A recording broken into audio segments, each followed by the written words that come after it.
Director of Philabundance, and this is about ending hunger requires a leap of faith.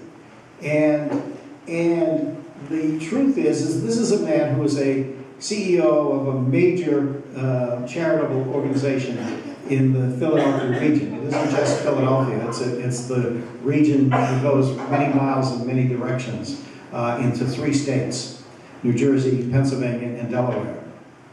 So it influences hunger in the 1st Congressional District in Pennsylvania is number 2 in the nation for serious problems with hunger. And that involves the entire catchment area and other areas that you are involved with. But more than that, he brings experience as an entrepreneur, really as an advisor to, a primary advisor to the CEO of Burpee Seeds, and worked with Burpee Seeds, so he knows that the food industry from that perspective very well. But for many years now, he's been involved in Philabundance, which has taken an organization, well, he will explain, but an organization that was oriented towards a soup kitchen to a 21st century institution that is setting an example at a national level. We're going to be the first ones to hear about a whole new development that has occurred, that is occurring right now, and something that we think will make a major difference in food in the United States for hungry people. So this is a dynamic activity that's going on that he is heading up, and he's going to talk with us for the first time about the leap of faith side of this. So in this sense, this is an exciting opportunity I hope for us to provide the kinds of insights to him and the questions and answers, and for him to blow us away, so to speak, with the accomplishments so far. And I've heard some of them, and I'm truly blown away by all of what we're going to be learning about tonight. And I hope you will respond and come up with new ways for him to approach the work that he's been doing. So with that in mind, please come up and say hello.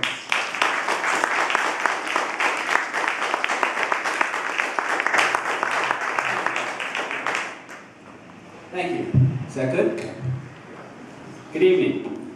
I'm really glad to be here tonight. And I'm actually glad that it happened on Thursday night. That's given me an opportunity to meet many of you and feel very comfortable with you as a community. So I'm just honestly very, very happy to be here. So I'd like to start tonight with a trivia question. Does anybody know who said this? Obama. Obama? Close. Richard Nixon. Over 40 years ago.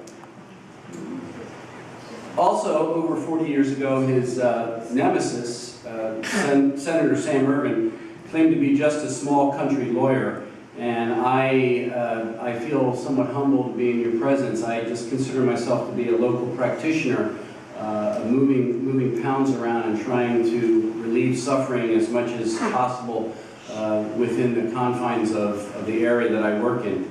However, my colleagues and I in the domestic hunger world are very aware of the problems, both national and global, and the trends that are going on. And in many ways, we see our efforts as trying to crack the code in ways that can spread that learning to a larger swath of the country and hopefully maybe even the world. What I'd like to do tonight is give you a little bit of background on my organization. I also want to retrace the steps of my learning journey as we came to know more about hunger and adjusted our views and our programs accordingly. And finally, I'd like to share with you what we think we need to do moving forward to work together to end hunger and what our roles will be. So let's start with Philabundance. Basically, Philabundance is a large regional food bank. We service the city of Philadelphia and another 8 counties in the surrounding states. We have a professional staff, a total staff of about 150, 2 large warehouses, a fleet of 20 trucks. Right now, we provide enough food to feed 75,000 people each and every week. And that's been pretty stable to growing over the past couple of years. always like to point out at meetings like this that our government sources make up less than 1% of our total funding. Our support comes primarily from a grassroots community of about 65,000 individuals at this point who give us a little bit more than $100 a year. So it's a very, very broad-based community support. And on top of that, we get some money from foundations and corporations. Operationally, we're kind of a wholesale organization that acquires food that's donated, mostly from the food industry, or sometimes we purchase what we need when we can't get it through donations.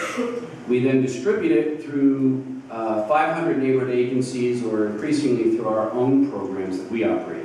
Typically, these agencies are food cupboards, shelters, emergency kitchens, food pantries, or neighborhood distributions, which is the way we distribute fresh produce. We are one of about 200 food banks that are members of Feeding America. I know we talked about this a little bit during the week. Collectively, give you some idea of size and scope, collectively, Feeding America serves every county in the United States. We work with government at all levels. We're very integral to the delivery program of state and federal programs. So take TFAP, for example, which stands for the Emergency Food Assistance Program. It is the current life of what was federal commodities, the cheese programs of earlier decades. 75% of all TFAP tonnage moves through Feeding America organizations. So we are intrinsically, none of it comes in full abundance, but we're going to plug for Feeding America. A lot of it goes through Feeding America food banks. And some of the TFAP tonnage is purchased by the USDA through appropriations each year, but it's a very small part. Most of the poundage that the government provides to these food banks to distribute is a indirect result, a direct result of supporting commodity prices. It's the farm price supports we hear about. And that's an entitlement program. The way it works is, and every commodity has this, but let's take peanuts. If the market price for peanuts drops to below a certain set point where it's believed that that will be injurious to peanut farmers and their families, the USDA is required by law to go into the marketplace and affect the price. And they just typically do that by putting their finger on the buy button for peanut butter until the market price for peanuts gets up to where it needs to be. And then they take possession of all that peanut butter. And instead of having warehouses full all over the country with peanut butter and jams of all sorts and frozen chicken and dried figs and every commodity that has a set point, what they do is they turn around and distribute it to the food banks to feed the nation's poor. And that makes up probably 80% of total TFAP poundage. And within the Feeding America network, it makes up about 1/3 of all the pounds that are distributed to feed the poor.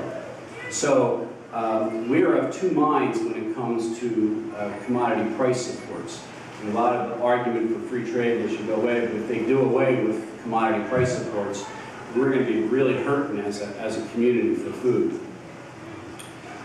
In total, the Feeding America network distributes about 3 billion pounds a year to needy Americans.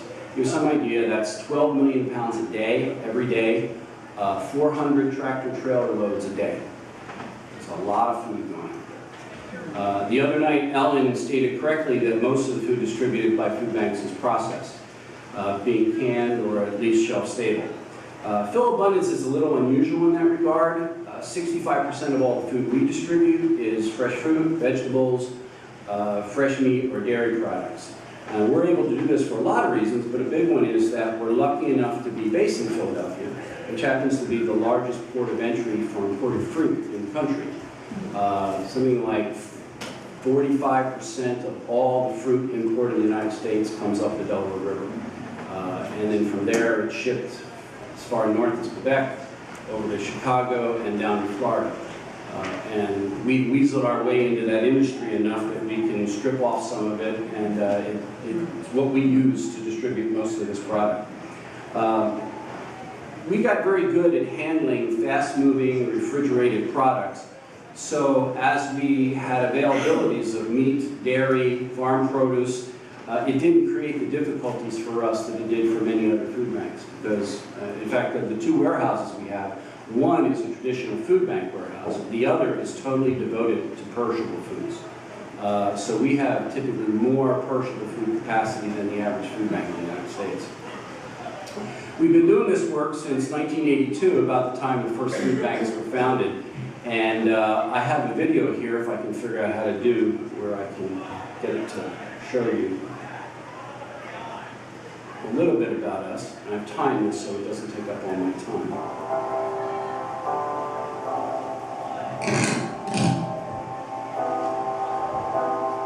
My money was really fixed on my VA disability check, and this program helped me make it through those tough times. I had to file for bankruptcy, and I didn't have enough money to even buy food in the bankruptcy.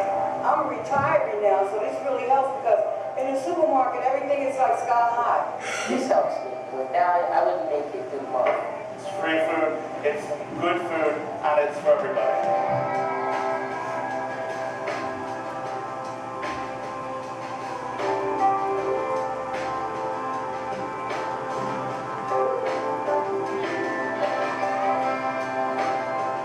We are the Delaware Valley's largest hunger relief organization, making sure that every man, woman, and child in our area does not go to bed hungry. What we've seen develop in the last 5-6 years of this recession is that hunger has actually broken into the working class and the suburban areas. There's probably not one zip code in our entire area that is completely free of hunger. We work with a network of over 500 neighborhood-based food cupboards, shelters, emergency kitchens, and a large number of faith-based organizations that we partner with to bring hunger relief into the communities that need it. We now have a very large array of programs oriented towards meeting this need.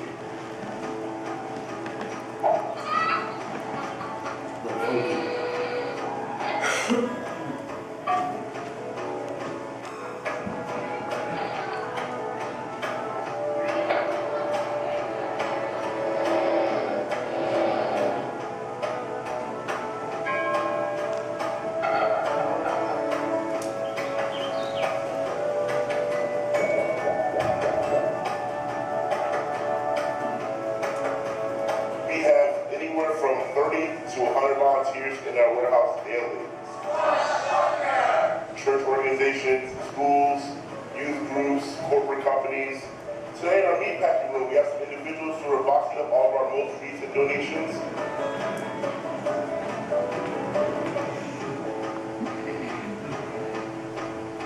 We split the class up into two groups, and we brought a group down this morning who apparently sorted through a record amount of meat. This afternoon, this crew is sorting through donations. They're going through and looking at expiration dates, discarding food that they don't think is suitable to be passed on to someone else, and then helping to repackage it for distribution.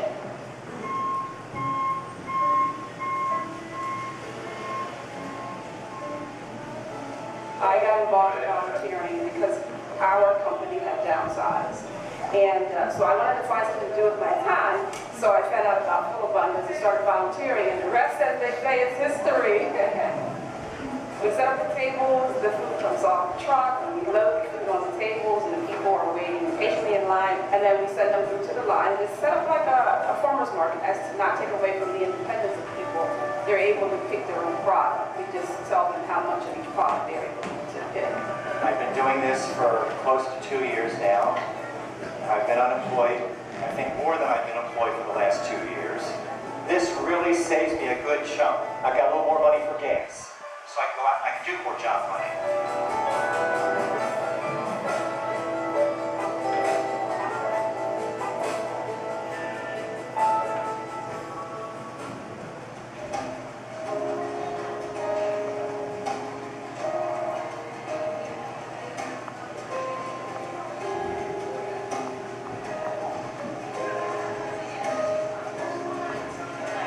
The really unique thing about this pantry is that people are allowed to come in and choose from all the products that are on the shelf. They shop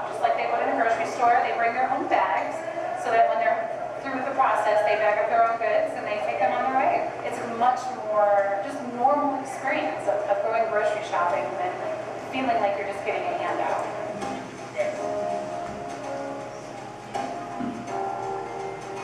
The Phil Abundance Community Kitchen is a culinary arts job training program operated out of the Woodstock Family Center in North Philadelphia, where we offer culinary job training to low to no income adults trying to reclaim their lives. It is a continual growth that we are looking for that prioritizes self-sufficiency by supplying someone with the means to take care of themselves. You put a permanent end to hunger. They'll have 2 more weeks here with us, and then they will go out on internships with local restaurants, hotels, hospitals, nursing homes. We are based out of the Woodstock shelter, so we prepare meals for the women and children of the shelter. I used to live here in this very facility. So cooking for the residents here and their children, it feels for me like, you know, full circle on a way to get back. What has been the most fulfilling is to see my graduates come back who have reunited with families and who have reunited with children, who have purchased homes and who have begun their own businesses, and to know that they're actually now in a position to give advice to the current students that we have. I never get tired of seeing that. Camp Out for Hunger is a week-long live broadcast that Steve and I on your show do every year. It originates with a parking lot with Plymouth Meeting Metroplex. We have a huge tent set up. The whole broadcast facility is there. People come throughout the week, thousands of people, and we make a big nuisance of ourselves, all in the name of just collecting as much food as we can, and money as well.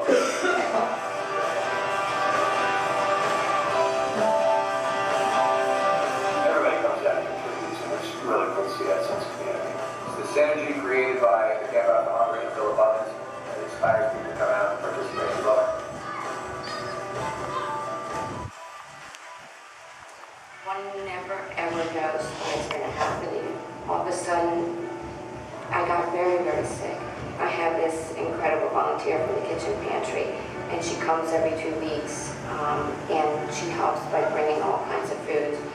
I know that Phil Abundance definitely helps make this possible, and the food pantry has been great, delivering food just in time when I happened to get very sick. It was really hard asking for help. I didn't want to accept it, and now they make me feel great about it. They really have made me feel it's totally okay, and that's what they're there for. There are people tonight that will have food on their table. That's a direct result of what this team does, and I want to tell you, going home, that's a good feeling. What I enjoy the most about it is the fact that we're helping people. You just have this heartwarming feeling that people will not be hungry because of the abundance. Without this organization there to facilitate that and to collect and then distribute all this, there's a lot of people that would be in a world of hurt. It's just an awesome group of people there. Having food actually brings hope. And the fact that Phil Abundance is here goes beyond being able to provide a meal for your children. It gives them hope for other things that they're waiting on. We believe that the problem of hunger ultimately is a community-wide problem, and to end hunger requires a community-wide response. It really is important for people to volunteer because it makes a difference. It's a win-win. You help yourself out, so you're getting experience in some sort of volunteering as well as helping the community out. You get to help the community that you're in. You get to help families that are in need. You help people like me. Phil Abundance is driving hunger from our communities by providing food access to people in need in partnership with organizations and individuals. We reach those in need through our programs and network of member agencies. Get involved. Donate food, your time, or money. Volunteer by yourself or with a group. Plan an event to raise funds and awareness. There are so many ways you can help. Make a difference. Change someone's life. Support your community. For more information, visit philabundance.org.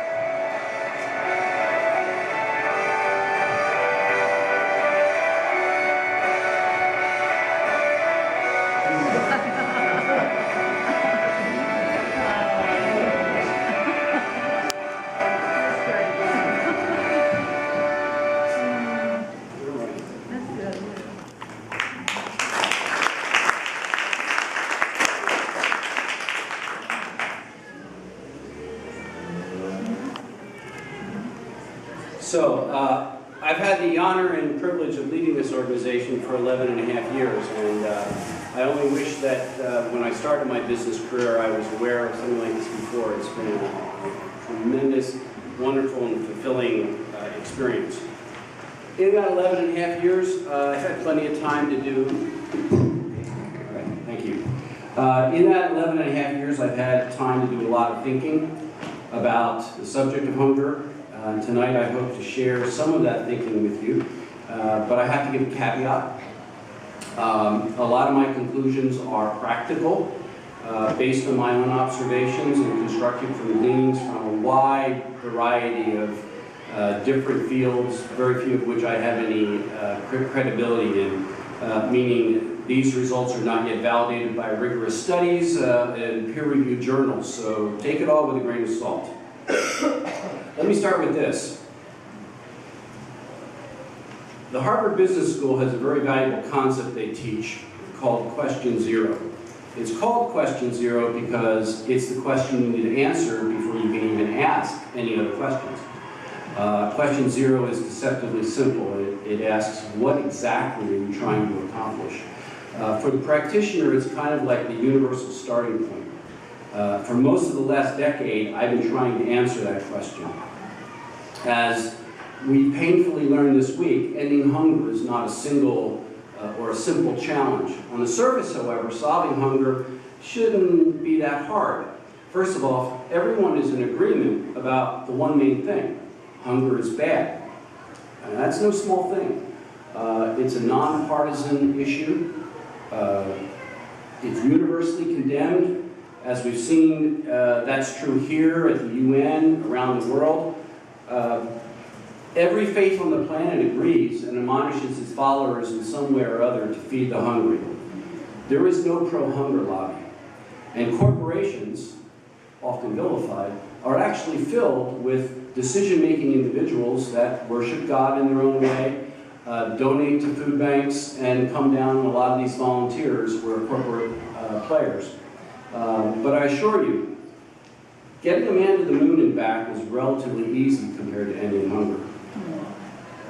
One of the questions I get asked probably more often than it's like in my brain is embedded is, how can there be hunger here in the United States, the richest country in the world? And anybody that's been in the hunger business, it goes out in the public, that's a question that always gets raised. 11 years ago, I couldn't answer that question. Now, I still can't answer that question. But I do have a much better understanding of what lies behind the question. There are, I believe, 3 very important things that I've learned and that you need to realize when you get into the hunger stopping business. First, ending hunger is a particularly difficult type of social problem. In fact, it's a wicked problem, a term coined in 1973 by operational researchers Horst and Weber.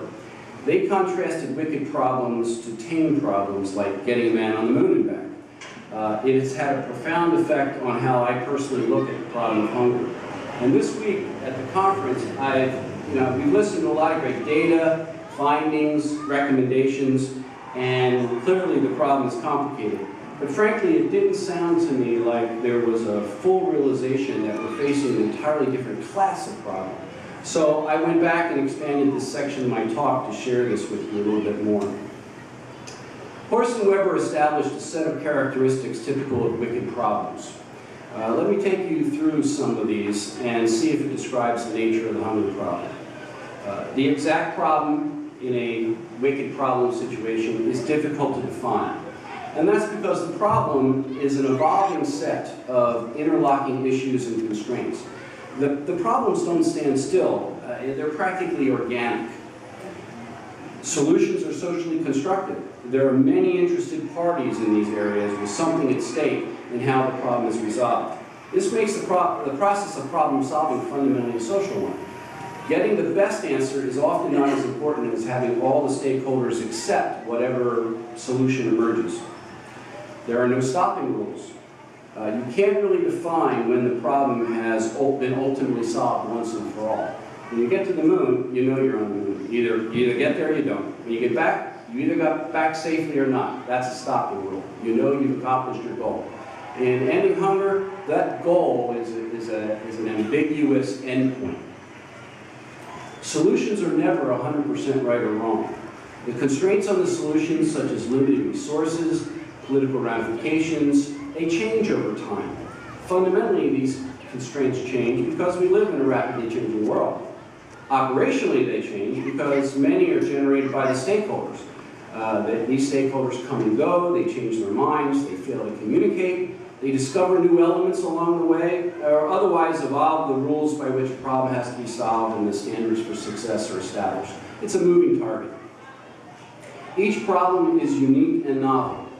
This means that there's never been another problem similar enough to the one that we face where we can learn from it.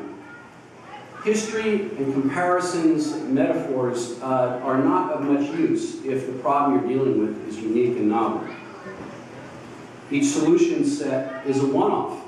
This is actually the reciprocal of the previous one for every unique problem. The solutions have to be unique as well. The problem is a result of a larger meta-problem, and this was very clear to me this week.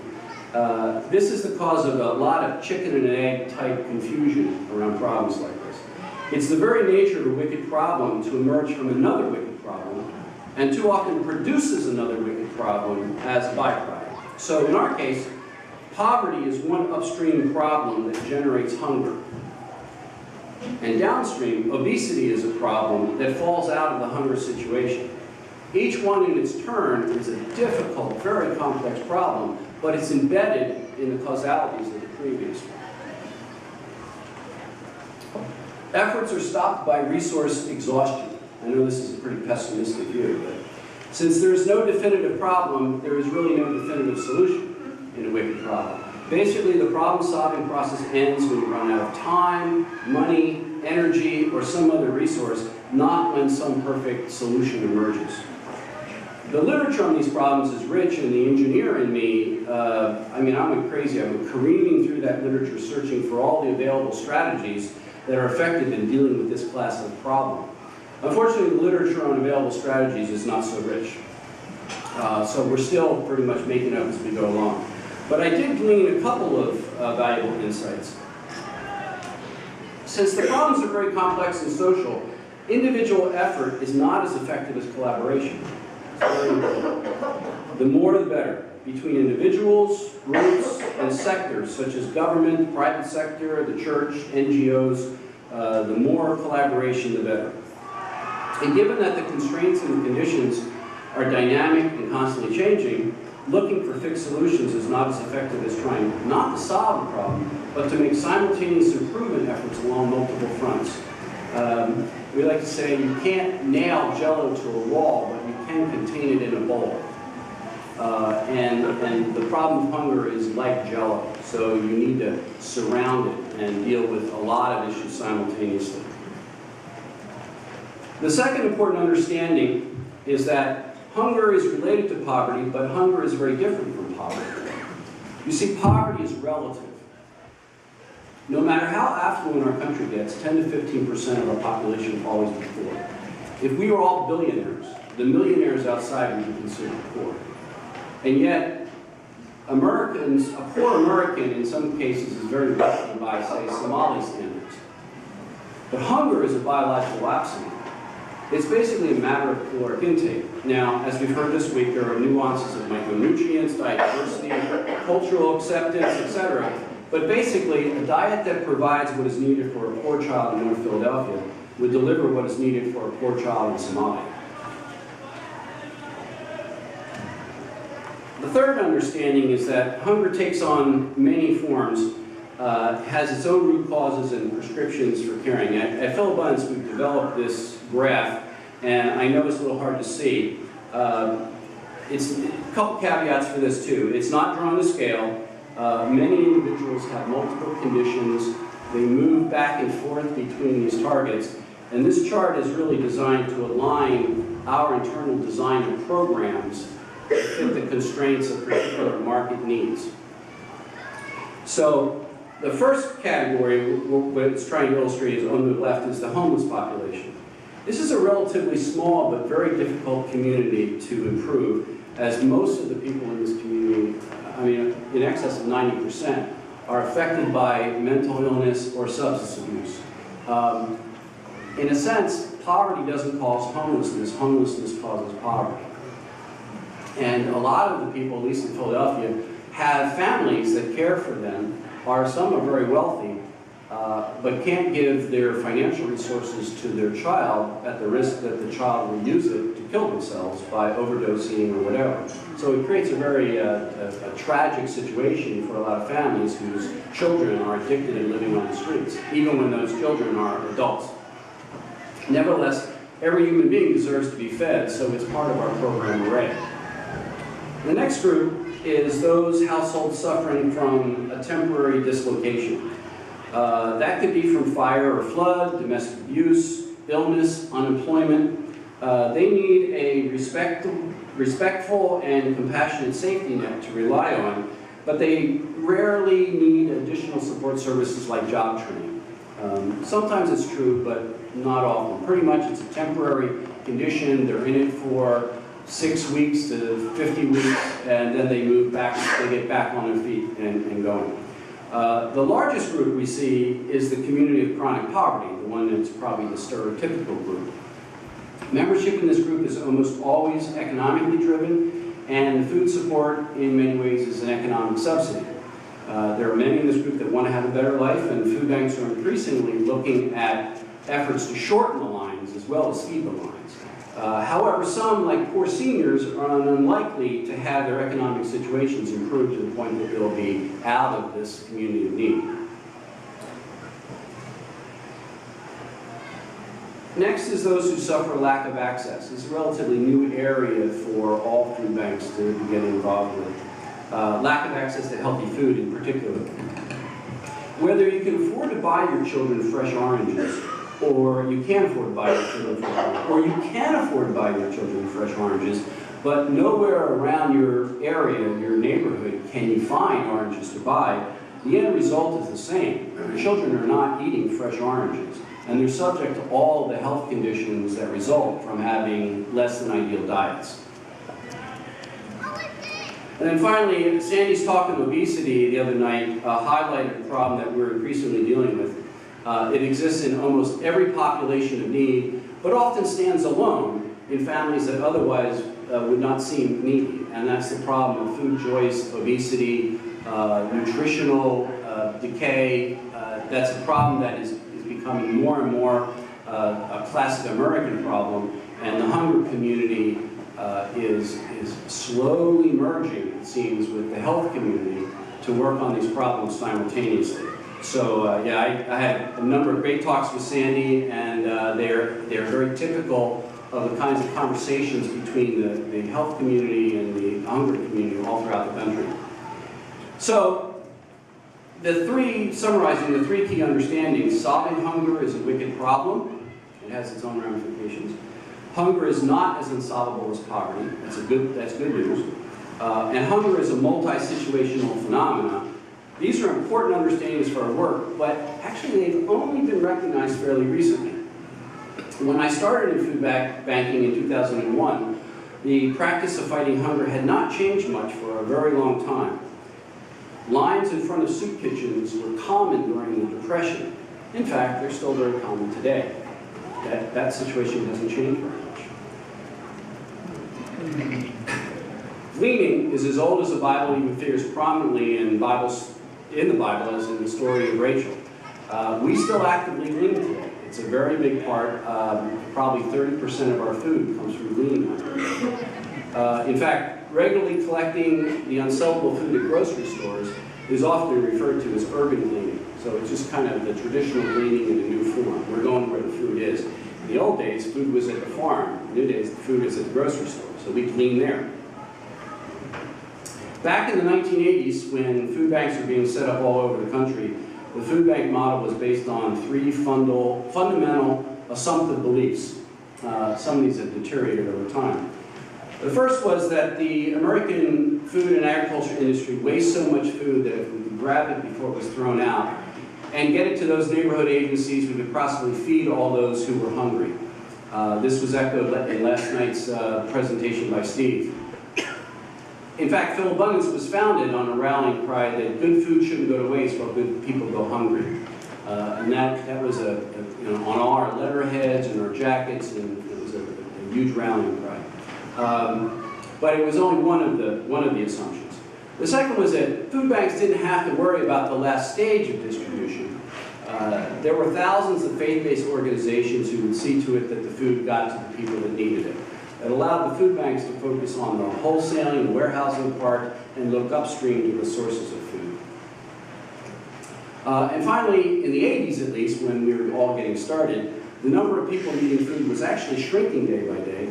And with the wonder of a growing economy, hunger and even poverty might be eliminated. In fact, when we go to conferences, some of the food bankers who were founders of their food bank will still talk about the dreams they had of being put out of business by being successful.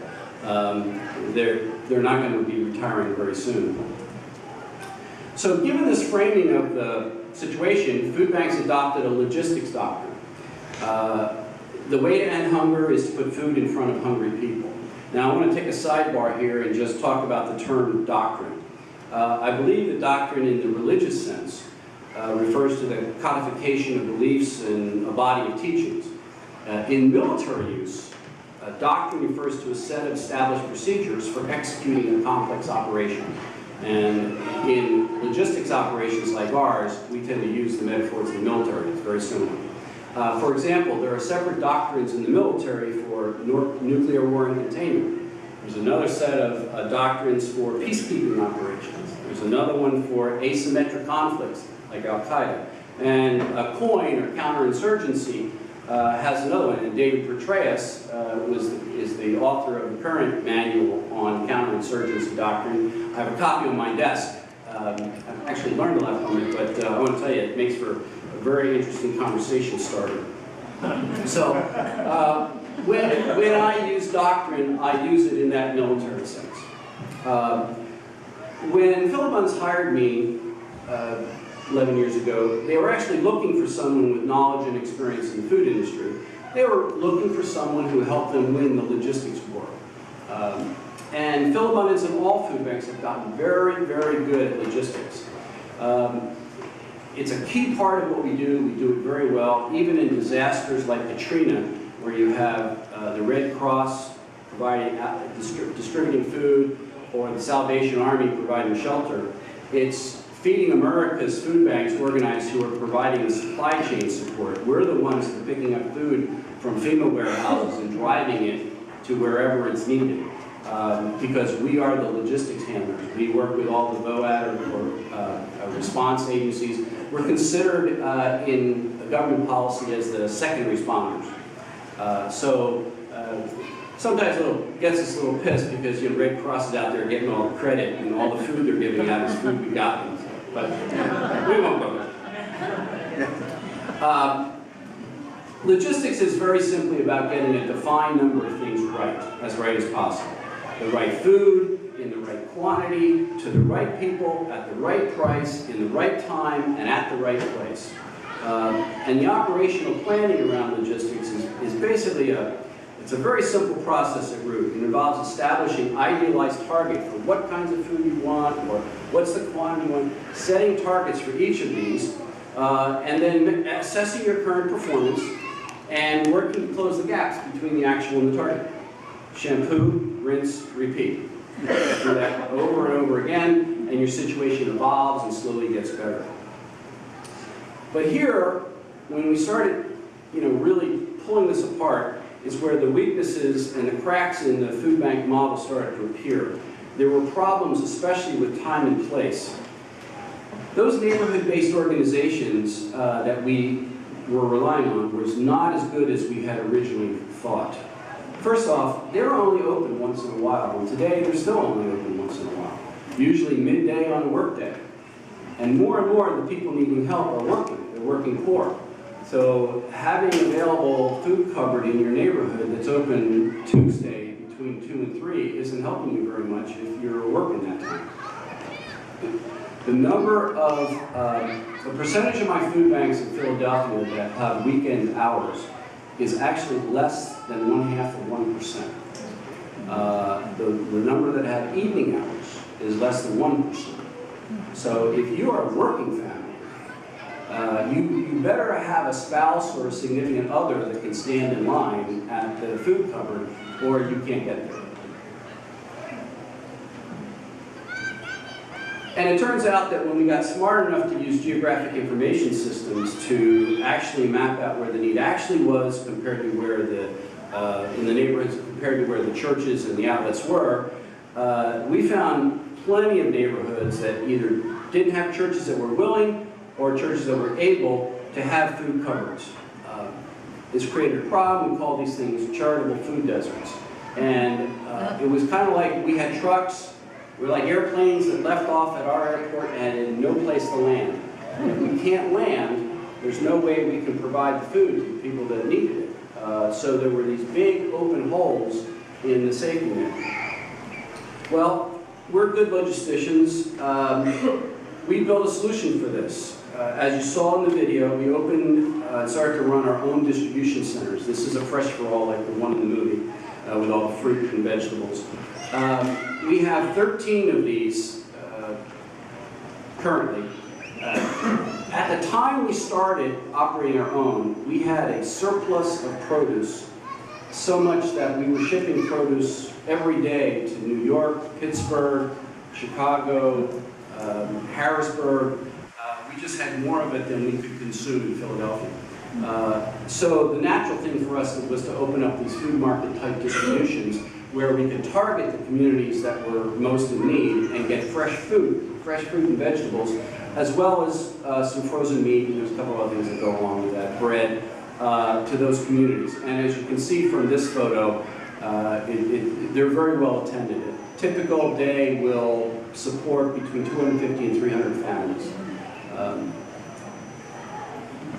Like I said, we have 13 of these, and they are 13 of our 15 largest distribution sites. And today, we move more than a third of all of our product through our own programs. Our first cupboard, and you saw this in the video too, is called the Community Food Center, and its innovation was offering client choice. Most cupboards use the volunteers to take the food and put food into bags or boxes. And then on Tuesday morning, they open their doors, people show up, and they hand them one bag, one box, no matter what's in it, no matter what the client really wants. What we tried to do was use the volunteers to put the food on the shelves and let the clients come through and pick what they really wanted. And you find, when you give them the freedom to do that, you find the kinds of things that they want are very different from what we typically think they want. I've seen people get incredibly excited because we had pressed toothpaste available, or we had a can of coffee. These were things that never get selected by the agencies to be put in the baskets.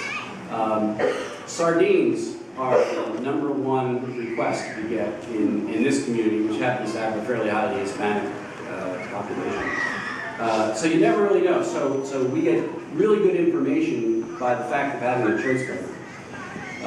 But this pointed out another problem in the model. These programs sucked up all the food we could give them. We couldn't open up another one. In fact, we're stopped now from opening up any more. It's because that endless supply of donatable food turned out to be not so endless. Even though the need seems endless and continues to grow, we're kind of stifled in how much more food we're getting from donated sources. In fact, we've begun to buy food and give it out for free. And as my board would be the first to tell you, that's not a very good long-term strategy. It's very expensive. There are times, literally, in this past couple of years during the recession, when you were wondering, oh my God, what have we done? Where are all these people coming from? When we started having our own distribution center, we would start distributing food at 1 o'clock in the afternoon. There'd be people in line at 6 in the morning. They didn't want to miss out. We have the geographic system, so we would get their names and addresses. They're coming from 25, 30 miles away. It was just an awesome discovery. But that's when we learned about food deserts. A food desert is what the USDA now calls an area that is devoid of commercial grocery stores. The grocery stores have gone out of business and no one's come in to open another one. Chester, Pennsylvania is such a food desert. Once it boasted 5 full-scale grocery stores for its community. Today, there's not one.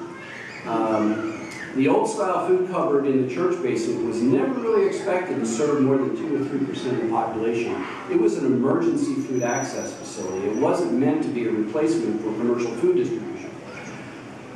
But when a grocery store closes, the cupboards in that area try to take up the slack until they're crushed under the volume of need. So when we opened our outlets, in what we thought were charitable food deserts, some of these neighborhoods were in fact commercial food deserts, and it was little wonder why we were so successful. We were finding the same reasons that the cupboards before us had been forced out of business. It was a bottomless need. We couldn't throw enough food in there to meet the need of that community. Undaunted, we revised our hunger warfighting doctrine and added the access doctrine to our land. The access doctrine says that the ideal food distribution for the poor looks the same as it does for the rich, but with a pricing system that's calibrated to the affordability of the population.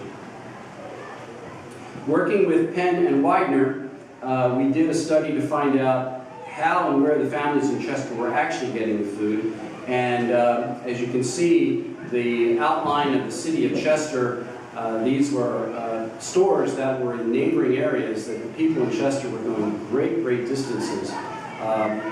Many times either taking a taxi or public transportation to do that. In Chester, less than 50% of the population is in a vehicle. So figure out 50% of the people are making this trip. They've got to do it somehow.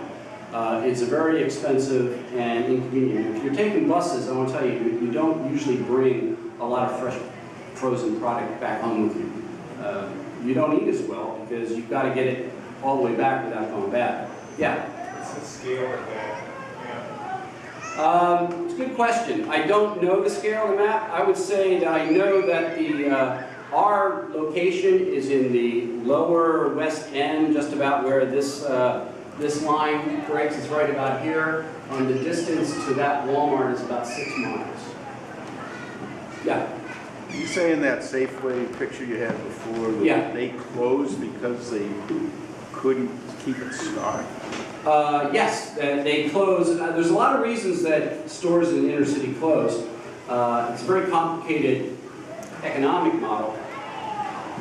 Basically, we all know the food industry has been shifting more and more to processed prepared foods.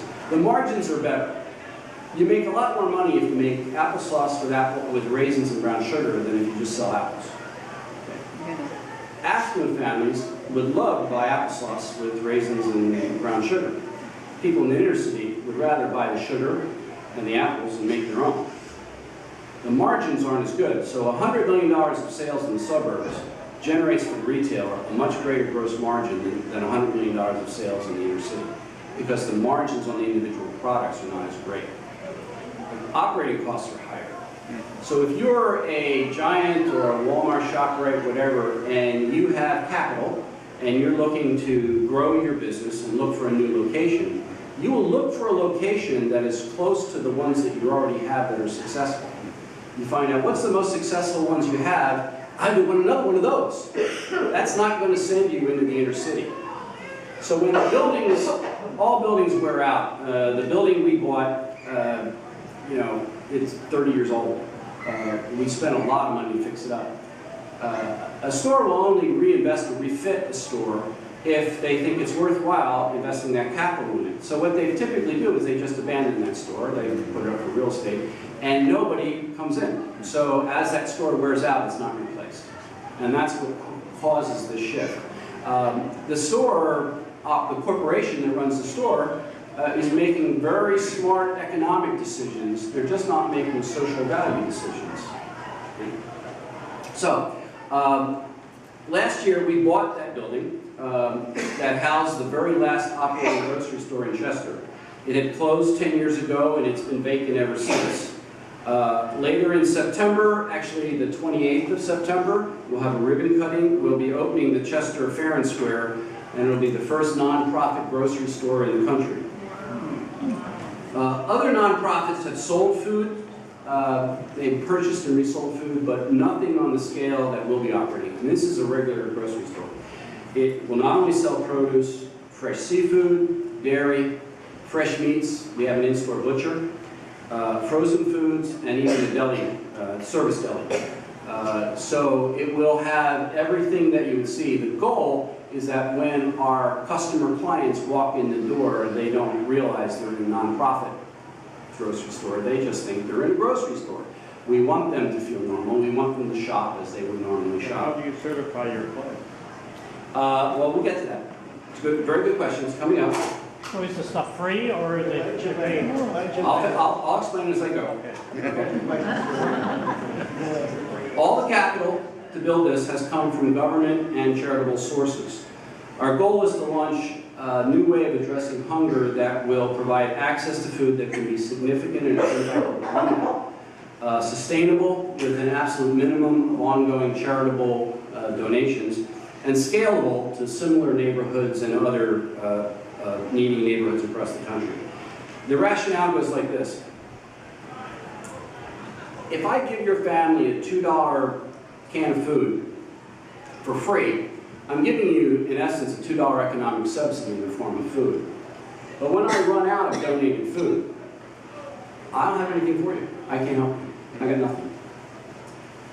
But if I buy a can of food, if I buy that for $1, and I turn around and sell it to your family for $1.10, I'm still giving you a 90-cent discount as an economic subsidy, and that's a pretty good economic subsidy for the food that you're buying. And with the 10-cent profit I make, I pay for my staff, utilities, electricity, whatnot, keep the lights on. And with the $1 I get, I can go buy another can of that food. And in fact, from a practical point of view, I now have an infinite supply of food. As long as I can sell the product and enough to rebuy it, I just keep buying it and turn it over. And it changes the focus of our operations from opportunistically getting donated food of whatever the industry will give us, and now being able to rely on building reliable, dependable provisioning services for a community that doesn't have it. Yeah? So what's to prevent the rich from coming here and buying all this? Absolutely nothing. Absolutely nothing. I make a profit on everything we sell. Okay. This is about access, not about subsidizing the poor. The poor will be subsidized. In fact, it's structured as a membership operation. Membership is free, but every household will be identified. We'll get some household information, and when you shop, just like Costco, we'll swipe your card and we'll know the purchase history. Why do we do that? Longitudinal data. Longitudinal data is absolutely critical for us being able to get funding, because our funders are not interested in the profitability of our store. They're interested in the impact we make to people's lives. So I need to capture data other than what shows up in my financial statements. We've also begun work with a number of universities to use Fair and Square as a research test bed for promoting dietary change. We have the ability to manipulate price, position, merchandising, recipe provisions. We have a whole array of tools at our beck and call, and we'll be working with them to try to find what that. So, simple case, let's say you want people to be more likely to drink skim milk versus whole milk. Well, every time someone, and we will sell both, and when somebody buys whole milk, we'll kick out a coupon good for their next purchase if it's skim milk. We can reduce the price of skim milk and keep the price differentials. We can operate our system in a way that shifts people to better behavior. And that's kind of the test bed platform we're going to do. And to get to your point, another interesting element is that while the store will be open to everyone, those in serious need, and we do this, the people that come to our cupboards now have to declare their need. We don't vet the need. We don't vet their, we don't do a wallet biopsy on them. But in the charitable food business, we ask them to say the magic words, I need help. And if you say you need help, we take your word and we give you food. Same thing here. If someone comes to us and says, I need help, we'll get some additional information from them. The same information you get if you come to one of our cupboards. We ask your family income. We don't check it, but we ask the family size because we want to know where you fit on the relationship to the poverty line. We want to know your employment status. We want to know if you're currently receiving SNAP benefits. And once you tell us that, and the reason why you need help, we toggle you on. And from that point on, 7 to 10% of all your purchasing gets rebated. So there's an across-the-board discount in store credit that's good for you the next time you come. So there is a program. It's actually cheaper for us to buy the food, give you credit, and have you use that credit to buy anything in the store you want than it is to operate dual systems where we're providing donated food, because by law, it's illegal for us to sell donated food. So the best thing to do is not to mix the two. So the store is completely sold, and it's cheaper for us to meet our donor intent by providing money rather than food. Let them use the money the way they want. So we're very excited about Fair and Square, but question 0 continues to haunt me. It's by no means an ultimate way to end hunger. So the upshot of this has been our latest doctrine, and I'm calling it engagement and movement doctrine. The approach doesn't see government as being the initiators of positive change. We really don't think that's the way the world works. In fact, it assumes that it's the role of the people to lead social change. It's the role of the government to institutionalize the expressed will of the people, probably kicking and screaming and doing it only when they can no longer avoid it, but nonetheless, they're not really, on our part, expected to be the leaders. They're expected to execute it once we can get to a critical mass. So the doctrine realizes that the domestic hunger program won't be solved until our society reaches a certain tipping point of intolerance for the very existence of hunger.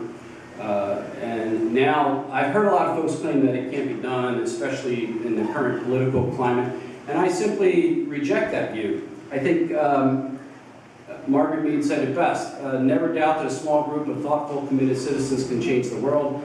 Indeed, it's the only thing that ever has. And I really believe that's true. America, in fact, has a long history of ending the unendable. And I want to walk through that list to tell you why we're optimistic that this strategy might work. Public safety, both for police security and fire safety, is provided independent of personal affordability. It's not in the Constitution. It really didn't get started until much later.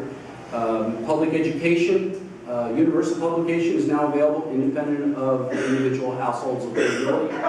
Abolition of slavery, not just in the North, but nationally, and only after a very difficult discussion between the North and the South.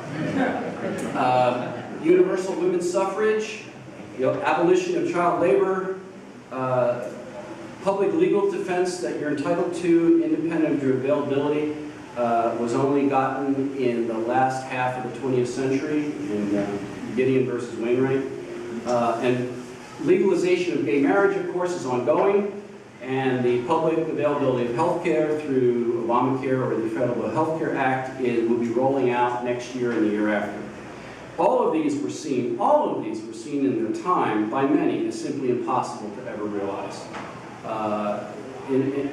It's just amazing how a few people so committed to change, despite the wisdom of all those around them said it couldn't be done, was able to change all of these situations. So what we're doing at Philabundance, and a lot of our colleagues in the food industry, or the food banking industry, we're actively studying the strategies that can be used to achieve social change through organized movements.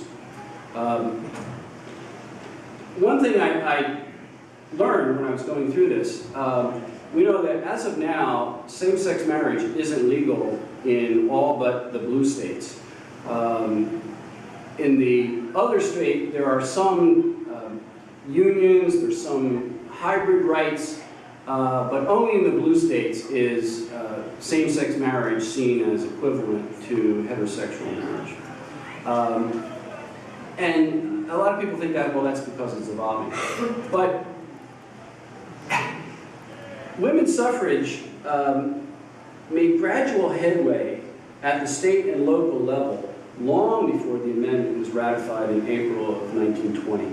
And at the time, in 1920, only the Green states already had full women's suffrage. The red states had 0 women's suffrage, and the other states were hybrids of